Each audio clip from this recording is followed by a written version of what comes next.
Hey, this is Dan with noblewebdesign.com. This is part 4 in the series on how to become a web developer. Today we're going to talk about some of the odds and ends of the back end of WordPress, specifically plugins, and how to set up your home page. So setting up your home page is pretty important, and it's not very intuitive how you do it, but basically you just scroll over settings, and then in reading, you're going to choose one of your pages to be the home page. You can for the default, for some reason your latest posts are the home page, but I never even use posts really. And so then we're just going to choose all of the pages you've created will come right here, and then for this one we're just going to choose home and save. So I'm going to show you really quickly how you can create things from scratch without using a template. We'll be creating a page on this website that we'll be able to view some tutorial videos that we've created on YouTube, and actually you'll be able to view this video itself. So that's pretty interesting. So first we'll create a section.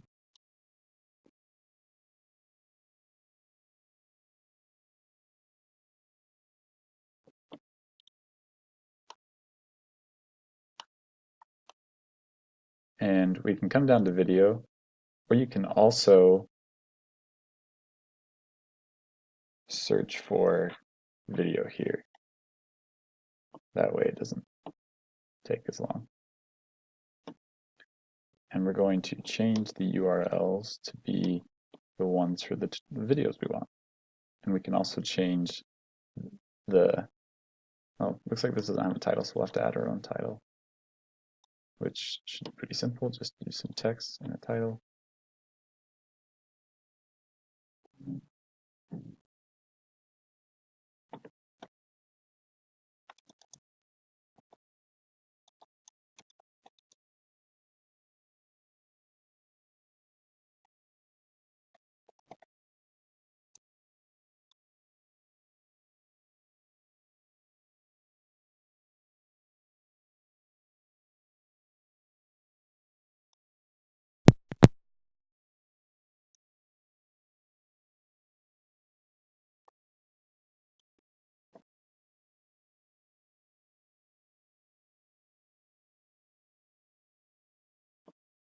So let's actually put all of this in a row, because that way we can just duplicate the row and then we won't have to duplicate things one at a time.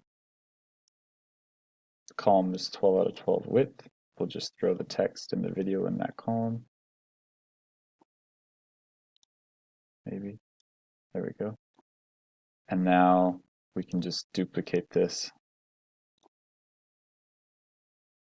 and change the text.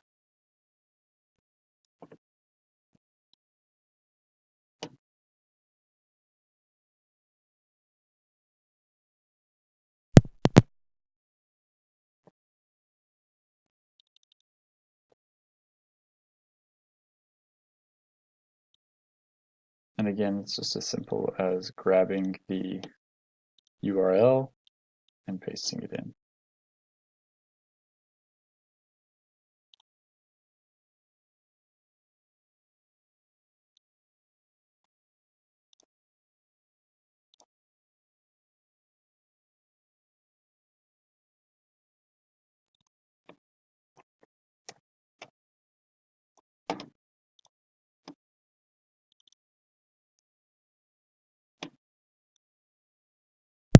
And now we've got the videos here.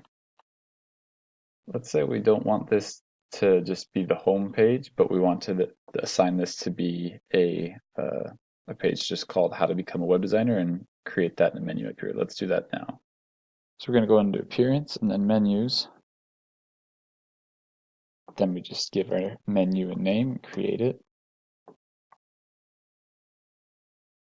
And we can add pages to it. For right now, we're just going to put Home and How to Be a Web Designer. And once we save that and assign it to be displayed in the main menu location, that change should be reflected when we go to cyberglow.com, which it is. There's home, it's a blank page, and then how to be a web designer, just like we left it. If you wanted to hover over home and have how to be a web designer display as a drop-down option, then you would click and drag this and just move it over to the side to show that this is the parent menu. And you can do that as many times as you want. You could have 10 of those here. Everything's parent child relationship is showed by the hierarchy through indentation.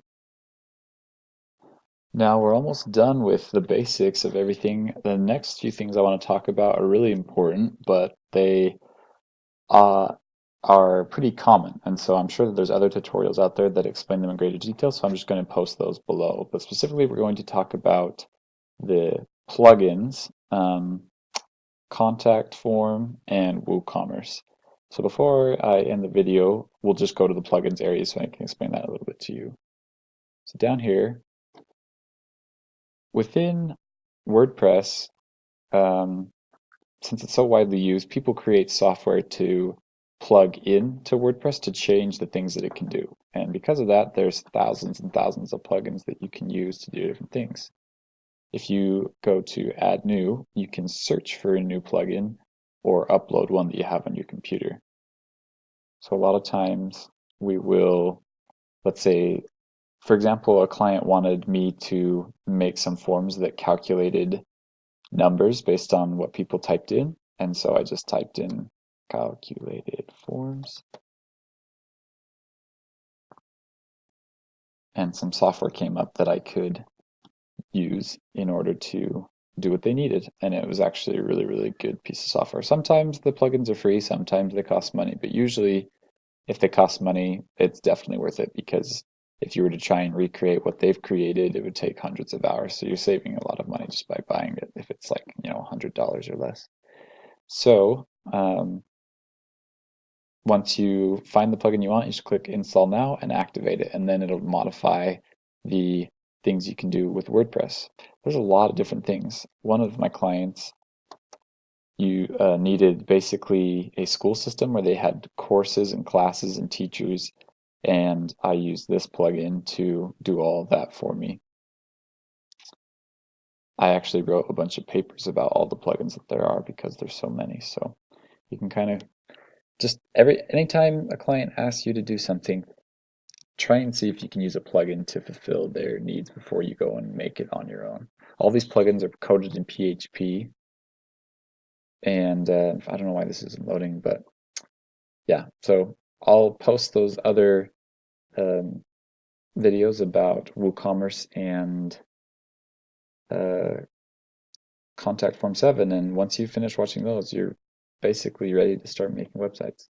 Thanks. This has been the concluding tutorial of our 4-part series of how to be a web designer. This is Dan at noblewebdesign.com.